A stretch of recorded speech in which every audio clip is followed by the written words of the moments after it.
इस पूरी सृष्टि में चाहे कोई भी समय काल रहा हो, जो ये संबंध होते हैं, ये संबंध बहुत ही महत्वपूर्ण रहे हैं। लेकिन इन संबंधों की उम्र और इसको निभाने के जो क्रियाकलाप हैं, वो सभी आवश्यकताओं पर निर्भर हैं। यानी एक दूसरे की नीड। अगर एक दूसरे की आवश्यकता को समाप्त कर दिया जाए, तो ये जितने भी संबंध आजकल निभाए जा रहे हैं, ये संबंध नहीं के बराबर रह जाएंगे।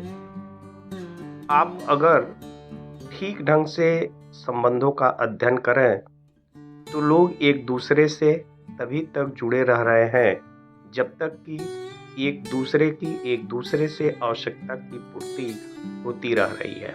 अर्थात इससे स्पष्ट जाहिर होता है कि ये नीड ही यानी कि आवश्यकता ही एक दूसरे को जोड़े रखती है।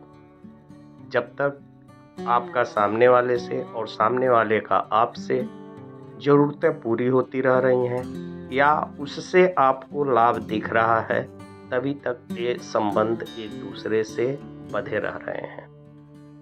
ऐसा भी समाज में देखा गया है कि लोग काली गाय को रोटी खिलाते हैं, कभी श्वान को जो है भोजन कराते हैं, कभी पक्षियों को भोजन कराते हैं। इसमें भी उनका स्वार्थ ही निहित होता है, क्योंकि किसी ने कह दिया इनको खिलाने से आपको यह लाभ होगा, उनको खिलाने से आपका ये दोष समाप्त हो जाएगा। ये क्या है? आवश्यकता की पूर्ति।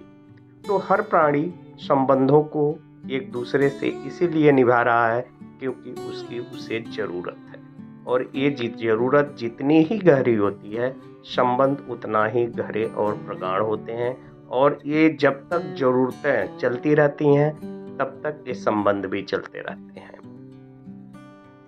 किंतु जब वहीं व्यक्ति में सेवा भाव उत्पन्न हो जाता है, तब उसके लिए स्वार्थ महत्वहीन हो जाता है और व्यक्ति उस सेवा भाव के वशीभूत होकर के लोगों की सेवा और मदद करने लगता है।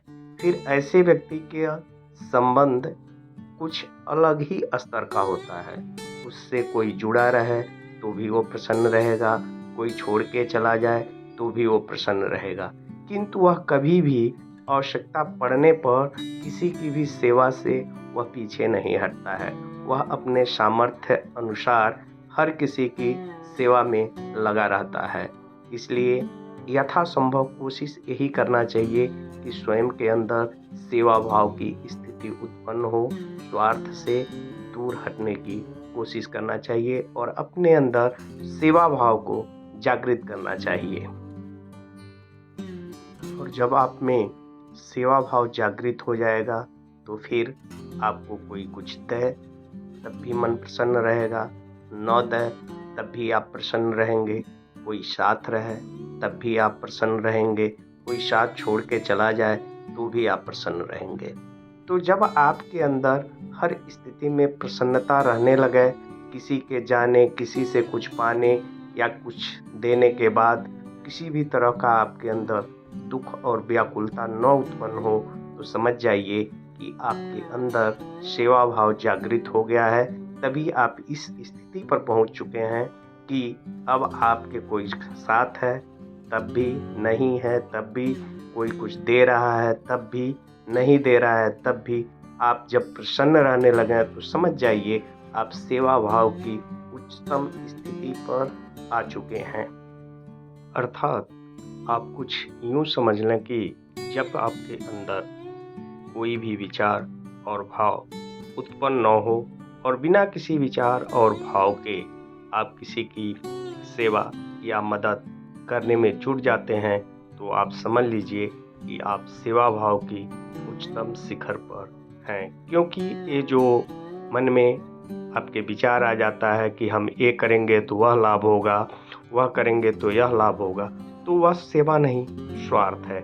और जब किसी विचार या किसी भी भाव के बिना ही आप किसी की सेवा और मदद कर देते हैं, तो समझ लीजिए कि आप सेवा भाव के उच्चतम शिखर पर हैं और आपके अंदर अब स्वार्थ की भावना नगण्य हो चुकी है।